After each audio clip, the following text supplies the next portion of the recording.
नमस्कार साथियों, आप सभी का आपके अपने यूट्यूब चैनल में बहुत बहुत स्वागत है। आज की क्लास में बाल अधिकार के बारे में डिस्कस करेंगे। बच्चों के क्या बाल अधिकार होते हैं, पास्को का एक्ट क्या होता है, फिर हमें early childhood care and education की ज़रूरत क्यों पड़ी, ऐसा कुछ इंपॉर्टेंट टॉपिक को शॉर्ट में रिवाइज करेंगे। क्योंकि आपने भले कितना भी पढ़ा हो, जब तक आप लास्ट में समराइज करके रिवाइज नहीं करते तब तक कॉन्फिडेंस नहीं आता, और जब तक कॉन्फिडेंस नहीं आता तो एग्जाम में हमें एकदम से कॉन्फिडेंस नहीं होता, तो आती हुई चीज़ें गलत कर देते, सिली मिस्टेक्स होती हैं। इसीलिए आप सब सारी चीज़ें पढ़ चुके हैं, लेकिन अब मैं आपको क्या कर रही हूँ, शॉर्ट में बहुत कम टाइम में रिवाइज करा रही हूँ। ओके, तो अपनी क्लास को स्टार्ट करते एक मोटिवेशनल कोट के साथ। आंखों में अरमान लिया, मंजिल को अपना मान लिया, मुश्किल क्या आसान क्या, जब ठान लिया तो ठान लिया। बाल अधिकार। बाल अधिकार तो सबसे पहले हम बालक किसको कहते हैं? 18 वर्ष से कम आयु का जो बच्चा होता है उसे हम क्या बोलते हैं? बालक। अर्थात जो व्यक्ति किशोरावस्था तक होता है उस अवस्था तक उस व्यक्ति को क्या बोलते हैं? हम बालक बोलते हैं। बालक को हम क्या करते हैं? विशिष्ट सुरक्षा देनी और व्यक्तिगत मानव अधिकार भी देने। विशिष्ट सुरक्षा के साथ साथ क्या करने में बहुत सारे अधिकार देने। अब जैसे आपके बचपन बचाओ आंदोलन से कैलाश सत्यार्थी जी जुड़े, इन्होंने क्या किया था? बच्चों के जो बाल श्रम होता है उसको रोकने में बहुत बड़ा योगदान दिया था। और कैलाश सत्यार्थी जी को इसके साथ मलाला यूसुफजई को, इनको दोनों को एक साथ संयुक्त रूप से क्या नोबेल पुरस्कार मिला था। किस क्षेत्र में मिला था? शांति के क्षेत्र में नोबेल पुरस्कार मिला था। ओके, एशिया नोबेल पुरस्कार किसको बोलते हैं? रेमन मैग्सेसे अवार्ड को एशिया का नोबेल कहा जाता है। रेमन मैग्सेसे अवार्ड कहाँ पे दिया जाता है? मनीला फिलीपींस में दिया जाता है। फर्स्ट भारतीय कौन है जिन्हें रेमन मैग्सेसे अवार्ड मिला था? विनोबा भावे। विनोबा भावे आपके पहले ऐसे भारतीय हैं जिन्हें ये अवार्ड मिला था। विनोबा भावे का संबंध किससे? भूदान आंदोलन से। ये सारे इंपॉर्टेंट पॉइंट इसलिए समझ लीजिए क्योंकि बाल अधिकार आपसे जुड़ा हुआ है। हो सकता है इससे जुड़े हुए जीके के क्वेश्चन आपके जीके पार्ट में आ जाए, इसलिए मैं आपको साथ साथ में बहुत सारे जीके की जो मैंने ईवीएस के क्लासेस लिए हैं उसमें मैंने जीके को साथ में लिख कर पढ़ाया। अगर आपने अभी तक उन क्लासेस को नहीं देखा तो जल्दी से जाइए 2x की स्पीड में जाकर देख लीजिए, क्योंकि आपको सारे क्वेश्चन मिल जाएंगे। एनसीईआरटी का मैंने पूरा सार पढ़ाया है और नोट्स आपको टेलीग्राम चैनल में मिलेंगे, तो उसको देख लीजिएगा। ओके, बाल अधिकार क्या होते हैं? कुछ उनके इंपॉर्टेंट पॉइंट होते हैं जो बाल अधिकार से जुड़े हुए होते हैं। पहली बात, हमें बच्चों से किसी भी प्रकार का भेदभाव नहीं करना। माँ बाप होकर भी भेदभाव नहीं करना। अगर टीचर को, अब हमें कैसे पढ़ना है? टीचर के रूप में। तो बच्चे के साथ किसी भी लिंग, जाति, धर्म, वंश, किसी भी बात पर भेदभाव का निषेध।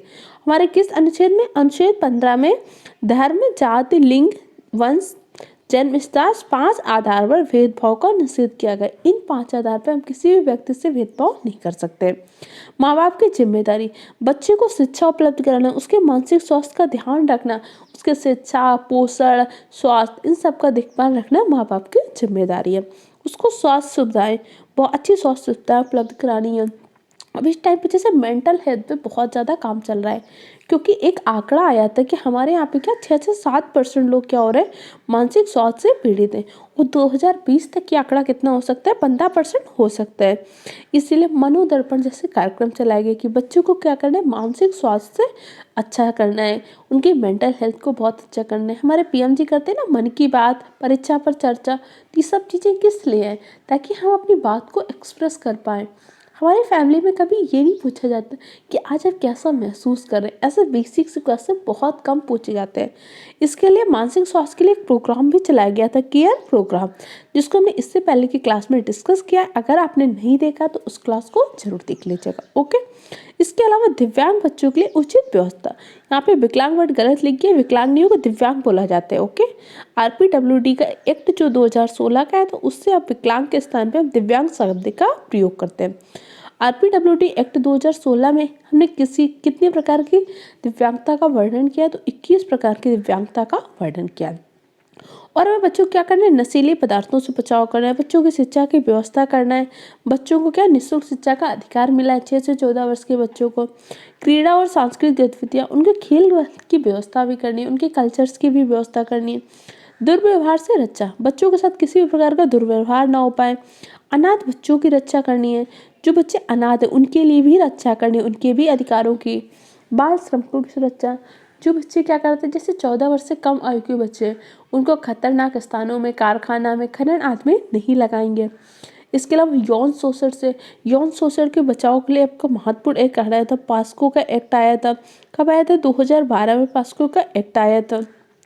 यातना दास्तां में पहले क्या हो जाता था, जैसे क्या करते थे, बंधुआ मजदूर बना लेते थे, कई बार बच्चों को गर्भ में ही बेच देते तो मजदूरी कराते। इन सब चीज़ों पर रोक है। किशोर न्याय का प्रबंध, मान लीजिए किसी कारण किशोर के साथ किसी प्रकार की चीज़ें गलत हो गई तो उसको हमें उचित न्याय की व्यवस्था करनी है।